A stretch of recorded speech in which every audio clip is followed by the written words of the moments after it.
સુરતના વેસુ વિસ્તારમાં કરોડોની કિંમત ધરાવતી જમીન પચાવી પાડવાના ષડયંત્રમાં આર્થિક ગુના નિવારણ શાખાએ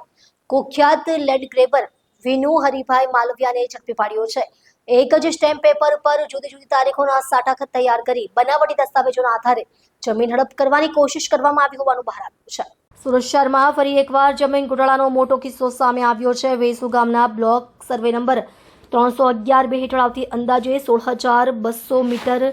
જમીન જે હાલ શ્રી સોમ રિયાલિટી નામની ભાગીદારી પેઢીની માલિકીની છે, તેને ગેરકાયદેસર રીતે પચાવી પાડવા ષડયંત્ર રચાયું હતું। આ સમગ્ર કાવતરામાં આરોપી વિનુ માલવિયા સાથે પ્રતુલ પટેલનો પણ સમાવેશ હોવાનું સામે આવ્યું છે। આરોપીઓ એક જ સ્ટેમ્પ પેપર પર અલગ અલગ તારીખોના સાટાખત તૈયાર કરી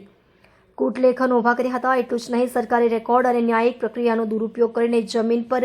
ગેરહક કબજો જમાવવાનો પ્રયાસ કર્યો હતો। ફરિયાદી રાજેશકુમાર પટેલે સમગ્ર કૌભાંડ અંગે પોલીસમાં અરજી કરતા આર્થિક ગુના નિવારણ શાખાએ તપાસ હાથ ધરી હતી। તપાસ દરમિયાન પ્રાથમિક પુરાવા મળતા પોલીસે ગુનાહિત કાવતરું અને છેતરપિંડીની વિવિધ કલમો હેઠળ ગુનો નોંધી વિનુ હરિભાઈ માલવિયાની ધરપકડ કરી છે। હાલ પોલીસ સમગ્ર મામલે દસ્તાવેજી પુરાવા અને અન્ય સંડોવાયેલા આરોપીઓની ભૂમિકા અંગે વધુ તપાસ કરી રહી છે।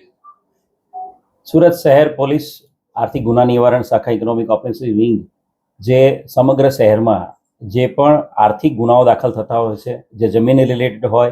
ડાયમંડ બિઝનેસ રિલેટેડ હોય, ટેક્સટાઇલ રિલેટેડ હોય કે કોઈ પ્રોપર્ટી રિલેટેડ હોય, આ બધા ગુનાઓની તપાસ ડાયરેક્ટ પોલીસ કમિશનર ગેહલોત સાહેબના માર્ગદર્શન અને રાઘવેન્દ્ર વત્સ સરના માર્ગદર્શન અને સૂચના મુજબ તપાસ થતી હોય છે।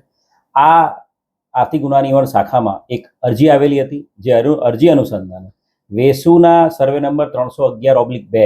જે સુરત શહેરની અંદર જે વેસુ છે, જે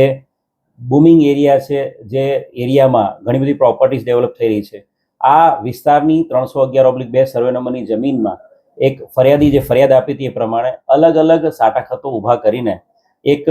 જાણીતો ગુનેગાર છે, ચીટર છે વિનુ હરિભાઈ માલવિયા, એ અને એના સાગરીત પ્રતુલ પટેલ, આ બંને જણાએ આ જમીન ઉપર કાવા દાવાઓ કરીને આ જમીનના જે મૂળ માલિક છે રાજેશ પટેલ, એની પાસેથી એક્સટોર્શન કરી શકાય અને એની પાસેથી પૈસા મેળવી શકાય એ હેતુથી આ જમીનને વિવાદગ્રસ્ત કરી હતી। આ જે આરોપીઓ છે વિનુ માલવિયા અને પ્રતુલ પટેલ, આ બંને જણાએ આ જે સર્વે નંબર 311/2ની જમીન જે છે એ જમીનની અંદર એક જ સ્ટેમ્પ પેપર નંબર જે 5062 સ્ટેમ્પ પેપર નંબર એક જ નંબર ઉપર બે અલગ અલગ તારીખોના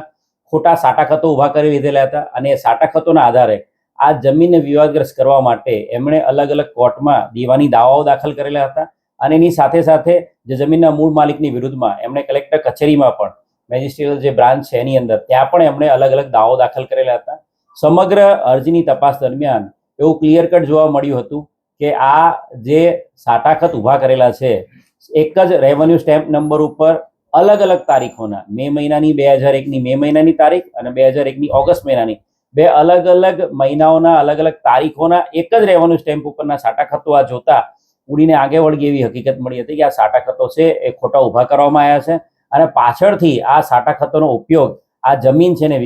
વિવાદગ્રસ્ત બનાવવા માટે અને જમીનના મૂળ માલિક પાસેથી પૈસા પડાવવા માટે આખો આ સાટાખત ઊભા કરેલા હતા। ટોટલ જે તપાસ કરવામાં આવી એના આધારે આ જે આરોપીઓ છે વિનુ માલવિયા અને પ્રતુલ પટેલ બંને વિરુદ્ધમાં ખોટા દસ્તાવેજો તૈયાર કરવા અનુસંધાને 406, 420, 465, 67, 68, 71, 193, 96, 99 અને 120B અને 34 મુજબનો ગુનો દાખલ કરવામાં આવ્યો છે। હાલ જે આરોપી છે વિનુ માલવિયા એની ધરપકડ કરવામાં આવી છે।